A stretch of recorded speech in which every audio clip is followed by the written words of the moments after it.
Alô galera goiana, alô galera colorada, alô você torcedor do Curitiba, sejam bem-vindos ao Futebol 62. Abrindo o retorno do Campeonato Brasileiro da Série B, o Vila Nova perdeu dentro de casa para a equipe paranaense pelo placar de 2-1. E nesse vídeo eu vou trazer para vocês a minha análise técnica, minha análise tática e também, claro, os dados e os números desta partida. Bem-vindo ao jornalismo esportivo do século XXI. Bem-vindo ao Futebol 62. Seja sempre muito bem-vindo ao Futebol 62, é uma grande satisfação contar com a sua audiência. Se você ainda não for inscrito aqui no canal, te convido a se inscrever, deixe o seu like, a sua participação é mais do que bem-vinda aqui em nosso canal. Este vídeo tem um oferecimento da Lutei Magazine, a grande loja da região norte da capital. Na Lutei Magazine você encontra moda em geral, utensílios para cama, mesa, banho, papelaria, bijuterias e calçados. A Lutei também está presente no Instagram, @Lutei Magazine. E o WhatsApp é o 99402-7562. Vila Nova 1, Curitiba 2, jogo da primeira rodada do retorno, a 20ª rodada do Campeonato Brasileiro da Série B. Vamos conferir aqui, começar conferindo os principais números deste confronto. Posse de bola, 59% para o Vila, 41% para o Curitiba. Finalizações, o Vila com 22, sendo 4 corretas, o Curitiba com 13, 3 corretas. A precisão nos passes, o Vila teve 86%, o Curitiba teve 81%. Cruzamentos, 25 do Vila, 5 corretos, 7 do Curitiba, 1 correto. Lançamentos, o Vila fez 45, acertou 31, o Curitiba fez 57 lançamentos, acertando 28. Os desarmes, 15-11 para a equipe paranaense e os escanteios, 3 escanteios para cada lado. Vamos conferir agora o time que o técnico Luizinho Lopes utilizou ao longo de todo o jogo, colocando aqui na tela para vocês: Raus no gol, Elias na lateral direita, que foi amarelado, o Alisson Maia, Pagnussá e Formiga substituído no intervalo pelo Igor, Arilson também substituído no intervalo pelo Gabriel Poveda, João Vieira, que deu lugar ao Vinícius Paiva, e Igor Henrique.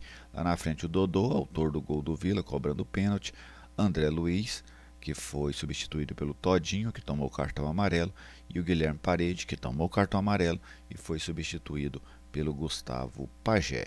Então essa aí a formação colorada nesse jogo contra a equipe do Curitiba no Anésio Brasileiro Alvarenga. Se a gente observar, vamos começar aqui falando desse time do Vila, o técnico Luizinho Lopes fez modificações na equipe. O Pagnussá retornou na zaga, como já era esperado, e lá na frente ele promoveu as entradas do Igor Henrique, a entrada do André Luiz e a entrada do Guilherme Parede em relação ao time que começou o jogo na rodada passada contra a equipe do Volta Redonda. O Todinho saiu do time, o Pajé também saiu do time nessa formação, O Igor Henrique também entrou ali no lugar do Bruno Xavier. Então esses 3 jogadores foram as novidades, todas elas no setor ofensivo, vamos dizer assim, da equipe colorada. O jogo, vamos falar um pouquinho aqui do jogo. Os primeiros 20 minutos foram de total domínio do Curitiba. Eu até havia citado no F62 Debates e também no pré-jogo que eu gostaria, nem é que eu esperava, mas eu gostaria que o Vila tivesse uma postura mais ousada, mais agressiva, mais ofensiva, mas que eu não acreditava que isso aconteceria, que o Vila provavelmente iria ficar esperando pelo Curitiba, estudando o Curitiba, para tentar fazer um jogo parecido com o que foi contra a equipe do CRB, que é um jogo muito característico do técnico Luizinho Lopes, e foi isso que aconteceu.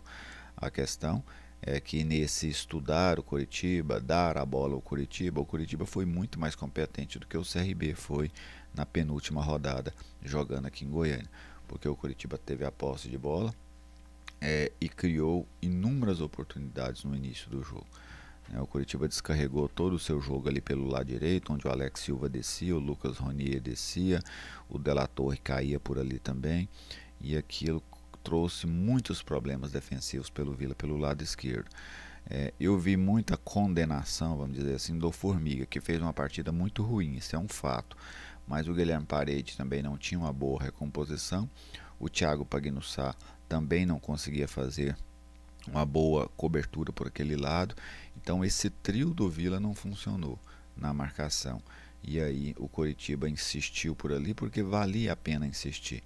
Né? Todo mundo pode observar, o Coritiba não jogava pelo lado esquerdo do seu ataque naqueles primeiros minutos, sempre pelo lado direito. Por quê? Porque era vantajoso jogar por ali. Por ali o Coritiba criou uma primeira oportunidade que não deu em nada. Criou uma segunda oportunidade em que saiu o gol contra do Thiago Pagnussá. Criou-se mais uma oportunidade que o Josué depois toca e a bola vai no travessão. Aliás, o Josué faria um golaço se aquela bola entra. Né?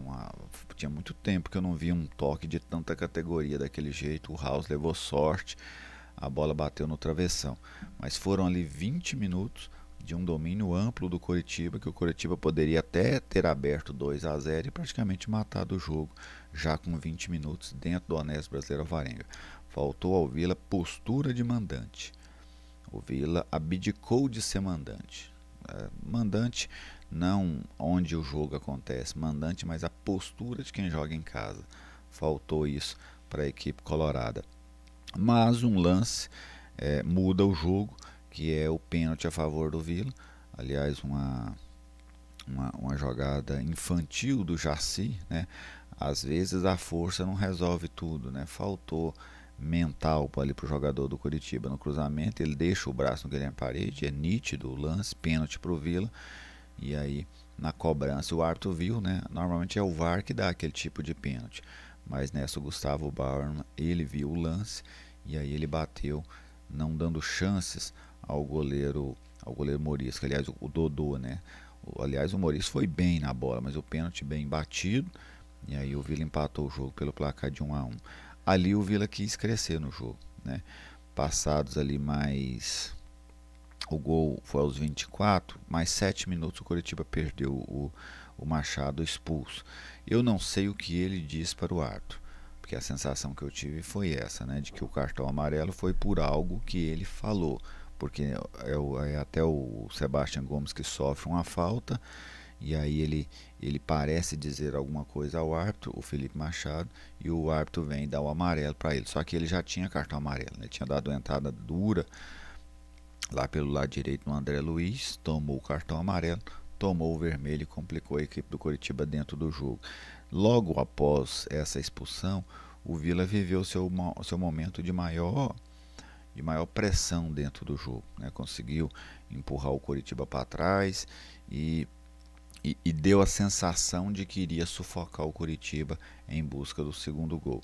Isso acabou não acontecendo, né? E aí o Vila acaba tomando o segundo gol do Jaci. Por onde que a jogada começou?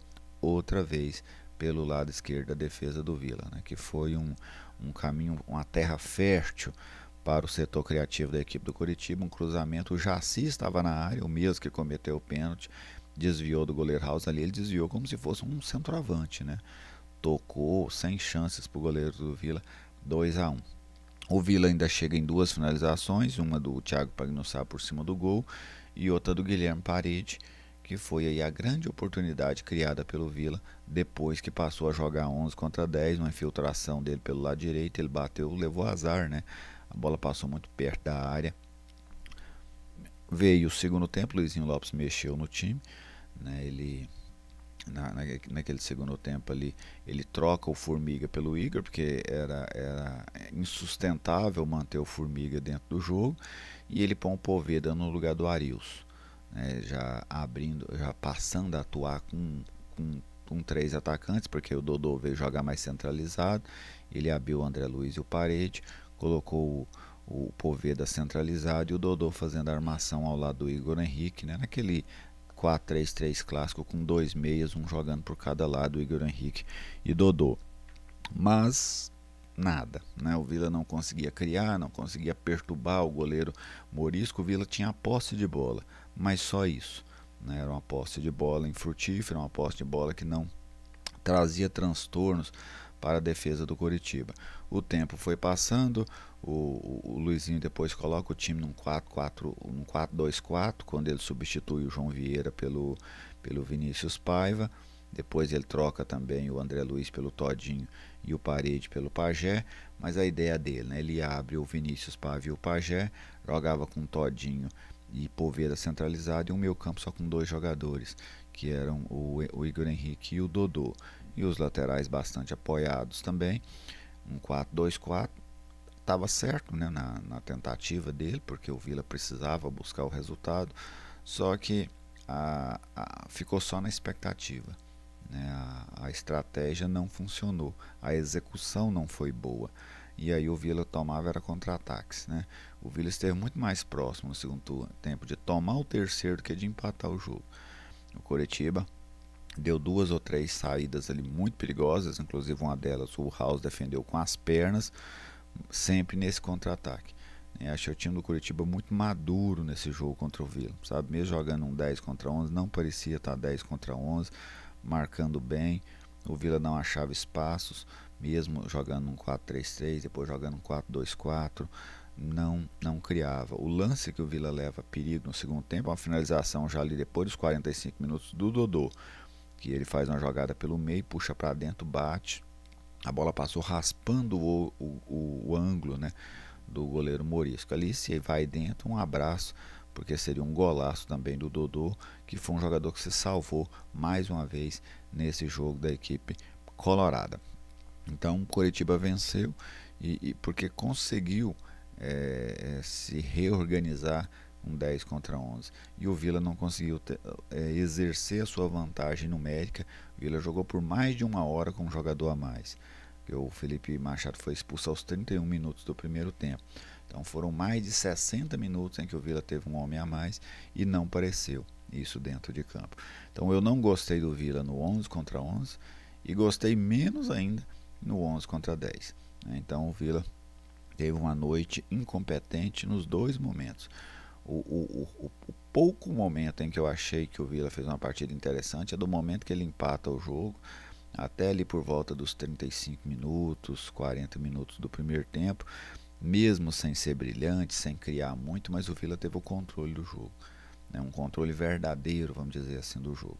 Então, a equipe colorada, ela dá sinais ruins para o seu torcedor, né? O primeiro é que não tem coragem para jogar com o mandante, para ser ousado dentro de campo. Isso é ruim, porque o Vila tem uma necessidade muito grande de pontuar dentro de casa. O Coritiba é um adversário forte, concordo plenamente.